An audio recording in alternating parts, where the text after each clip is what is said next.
Kali ini kita akan belajar sifat-sifat bunyi dan keterkaitannya dengan indera pendengaran. Adapun kompetensi dasar yang harus dicapai adalah menerapkan sifat-sifat bunyi dan keterkaitannya dengan indera pendengaran, menyajikan laporan hasil percobaan tentang sifat-sifat bunyi. Coba perhatikan benda-benda yang ada di sekitar kalian. Kalian pukul pelan-pelan salah satu benda tersebut dengan menggunakan tangan. Apakah yang akan terjadi? Tentunya, kalian akan mendengarkan suara atau bunyi.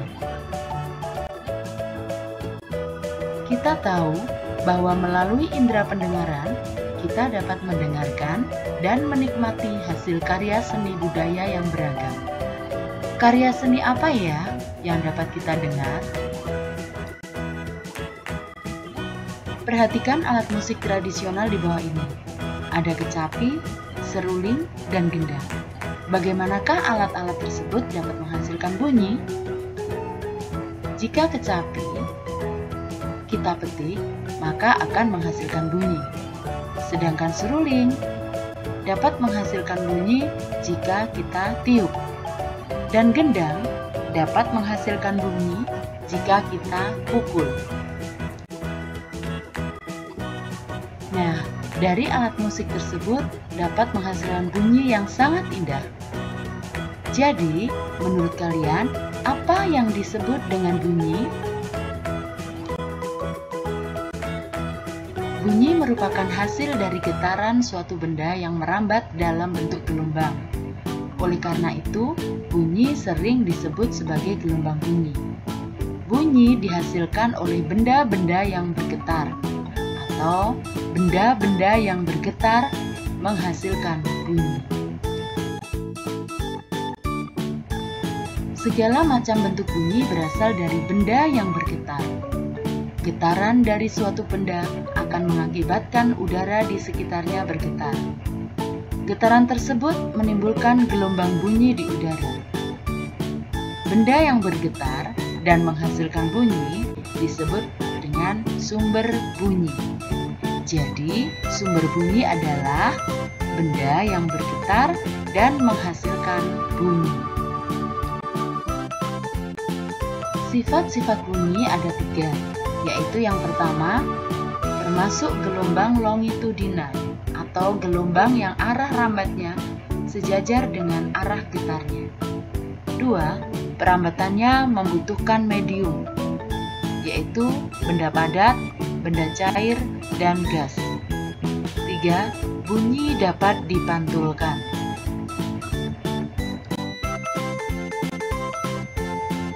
Media perambatan bunyi. Bunyi dapat merambat melalui media benda padat, cair, dan gas. Akan tetapi, bunyi tidak dapat merambat pada ruang hampa.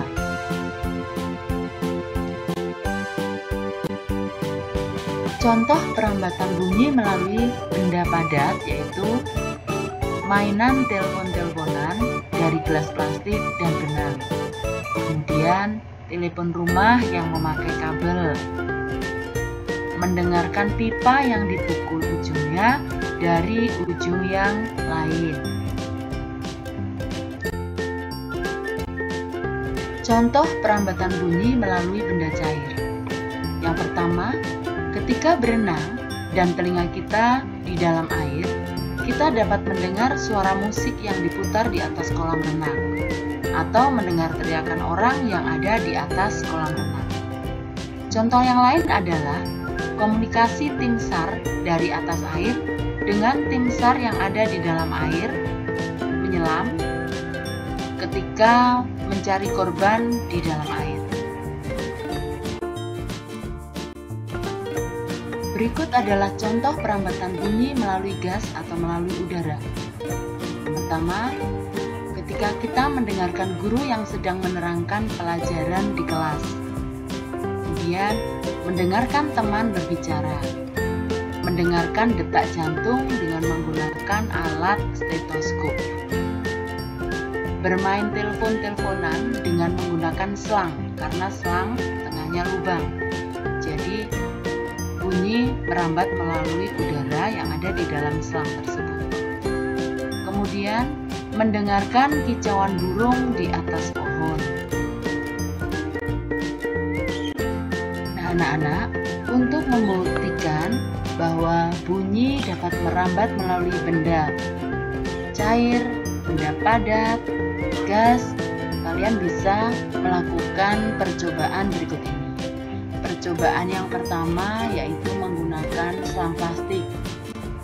Jadi, dari ujung selang, mendengarkan suara teman kalian yang berbicara di ujung selang yang lain. Percobaan 2, ini menggunakan gelas plastik ataupun kaleng, kemudian dihubungkan dengan benang.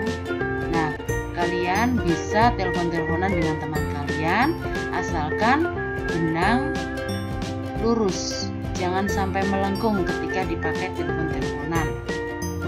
Kemudian percobaan yang ketiga yaitu air yang ada di dalam ember. Kemudian menggunakan menggunakan corong ya. Nanti telinga kalian letakkan corong yang ujung corongnya masuk ke air dan pukullah ember pelan-pelan. Apakah kalian dapat mendengar?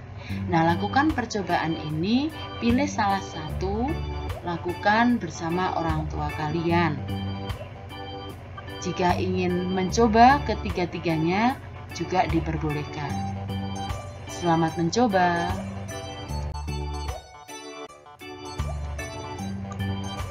Untuk percobaan 1, kalian bisa melihat alat dan bahan apa yang digunakan serta prosedur kerjanya. Percobaan kedua juga dibaca alat dan bahannya yang digunakan, kemudian langkah kerjanya seperti apa. Ingat, jika menggunakan benang untuk melakukan percobaan bunyi ini ketika telepon-teleponan dengan teman, benang tidak boleh kendor. Jadi harus lurus antara ujung yang satu dengan ujung yang lain. Untuk percobaan yang ketiga, kalian perhatikan juga alat dan bahan serta langkah kerjanya. Jika kalian memilih salah satu dari percobaan tadi, nanti kalian akan dapat membuktikan salah satu dari media perantara yang digunakan sebagai perambatan bunyi. Jika kalian mencoba ketiga-tiganya, kalian akan mengetahui bahwa ada 3 media perambatan bunyi. Nah, anak-anak, setelah kalian melakukan percobaan, buatlah laporan percobaan seperti di bawah ini dan kerjakan atau tulis di buku catatanmu. Isilah nama percobaan, tujuan percobaan, alat dan bahan, langkah kerjanya, hasil percobaan, dan kesimpulan. Tentunya boleh dengan bantuan atau bekerja sama dengan orang tua. Nah, anak-anak, dari percobaan tadi akan dibuktikan juga bahwa bunyi yang merambat melalui benda padat dan cair akan terdengar lebih jelas dibandingkan bunyi yang merambat melalui udara.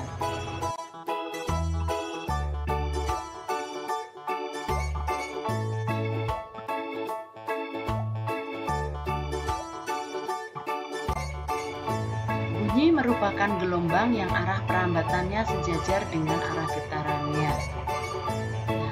Bunyi dapat kita dengar jika ada 3 syarat seperti di bawah ini, yaitu yang pertama, ada sumber bunyi. Kedua, ada media penghantar. Ketiga, ada pendengar. Maka bunyi akan dapat terdengar. Sebagai tambahan pengetahuan, ini ada jenis-jenis bunyi berdasarkan frekuensinya. Yang dimaksud frekuensi di sini adalah banyaknya getaran dalam 1 detik. titik. Nah, ada 3 macam atau 3 jenis bunyi berdasarkan frekuensinya. Yang pertama yaitu bunyi infrasonik. Bunyi infrasonik ini mempunyai frekuensi sangat rendah, yaitu kurang dari 20 Hz, yang dapat didengar oleh kelelawar, anjing, jangkrik, dan kuda. Kemudian yang kedua, bunyi audiosonik mempunyai frekuensi antara 20 sampai 20.000 Hz, dapat didengar oleh manusia.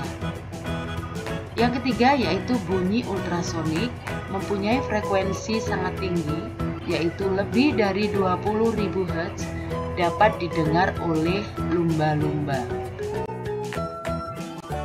Nah, anak-anak, setelah kalian menyimak video ini tadi dan mendengarkan penjelasan dari Bu Guru dan melakukan percobaan, maka ini saatnya kalian mengerjakan soal evaluasi.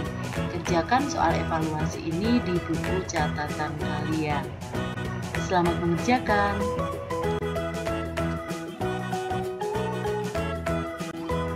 Demikian anak-anak yang dapat Ibu sampaikan hari ini.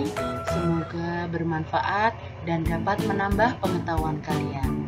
Sampai jumpa lagi dan terima kasih. Wassalamualaikum warahmatullahi wabarakatuh.